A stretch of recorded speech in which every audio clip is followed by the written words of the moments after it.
সুমিষ্ট আনারসের স্বাদ ছড়িয়ে পড়েছে শেরপুরের গারো পাহাড়ে।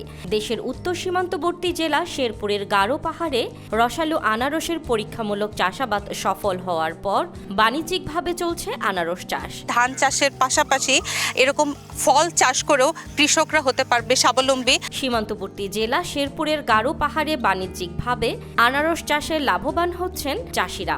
গারো পাহাড়ের হাজার হাজার একর জমি এই মুহূর্তে আনারস চাষের উপযোগী। শ্রীমঙ্গল কিংবা বান্দরবন এরকম পাহাড়ি অঞ্চলেই আনারস চাষ হয় এবং সেটা খুব বাম্পার ফলন হয়। এরকম সমতল ভূমিতেও আনারস চাষ করে যে বাম্পার ফলন করা যায়, এটা একটা পরীক্ষামূলকভাবে চাষ হয়েছে।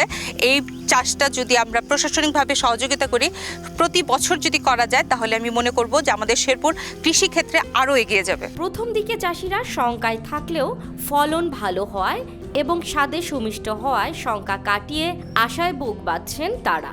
উপযুক্ত পৃষ্ঠপোষকতা পেলে গারো পাহাড়ে হাজার হাজার একর জমি আসবে আনারস চাষের আওতায়। এত মিষ্টি আনারস হয় এটা আগে কখনো জানতাম না। আমরা শুধু জানতাম যে টাঙ্গাইলে মধুপুরেই সুন্দর আনারস, মিষ্টি আনারস হয়, কিন্তু শেরপুরের গজনি পাহাড়ি এলাকায় এত মিষ্টি আনারস এটা প্রথম দেখলাম। বান্ডেল থাকলে প্রতি সেনমানিতে টাকা বাঁচবে। বিকাশ সেনমানি বান্ডেল কিনে জিতুন প্রতি লেনদেনে। এসব পাহাড়ের মাটি যে আনারস চাষে উপযোগী তা এখন পরীক্ষিত।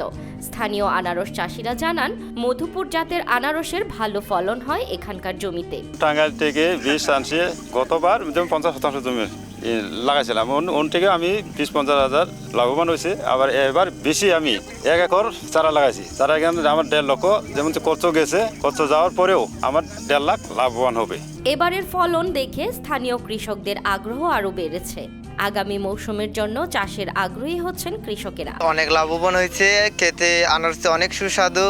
আমিও চিন্তা করছি সামনেবার আরও বড়ভাবে বাগান করার। সামাজিক যোগাযোগ মাধ্যমে জেলার এই মিষ্টি আনারস চাষের খবরে শত শত মানুষ ছুটছেন গারো পাহাড়ে। দেখলাম যে আমাদের এই শেরপুরে গজনি স্পটে আর কি আনারস চাষ হচ্ছে। সেটা দেখার পর বন্ধুরা মিলে হুট করে দুপুরে বললাম চলো আজকে এখানে খেয়ে আসি আনারস। সবাই আসলাম, আসার পর এই চাচার কাছ থেকে ক্ষেত থেকে তুলে কেটে খেলাম, খুবই ভালো লাগলো। শেরপুরের এ পাহাড়ে আনারস চাষের ফলে স্থানীয় অনেকের কর্মসংস্থানের সৃষ্টি হয়েছে বলেও জানান। অনেকগুলা গরিবগুলা খাস খাম খৈরা খাইতে, আর গরুর লাগে গাছ গাছালি আমরা এখান থেকে খাওয়াইতেছি। আমি ছাড়া আরো অনেকজন মানুষগুলা নিয়ে খাওয়াইতেছি। শেরপুর কৃষি সম্প্রসারণ অধিদপ্তরের অতিরিক্ত উপপরিচালক হুমায়ুন কবির জানান, পাহাড়ের অনাবাদি জমিকে চাষের আওতায় আনতে কাজ করছে কৃষি বিভাগ। এছাড়াও দেয়া হচ্ছে প্রয়োজনীয় কৃষি পরামর্শ। এই বছর বাণিজ্যিকভাবে 3 হেক্টর জমিতে এই আনারসের আবাদ হয়েছে এবং বিশাল একটা সম্ভাবনা দেখা দিয়েছে এই পাহাড়ি এলাকায়। এবং এই আনারসের স্বাদ এবং মিষ্টতা অনেক ভালো এবং বাজার মূল্য ভালো। আমরা চেষ্টা করতেছি কৃষি সম্প্রসারণ অধিদপ্তরের পক্ষ থেকে এইসব এলাকায় যাতে আনারসের সম্ভাবনা দেখা দিয়েছে, এসব এলাকায় আনারস চাষে কৃষকদেরকে উদ্বুদ্ধ করছি এবং কৃষকদেরকে প্রয়োজনীয় পরামর্শ দিচ্ছি।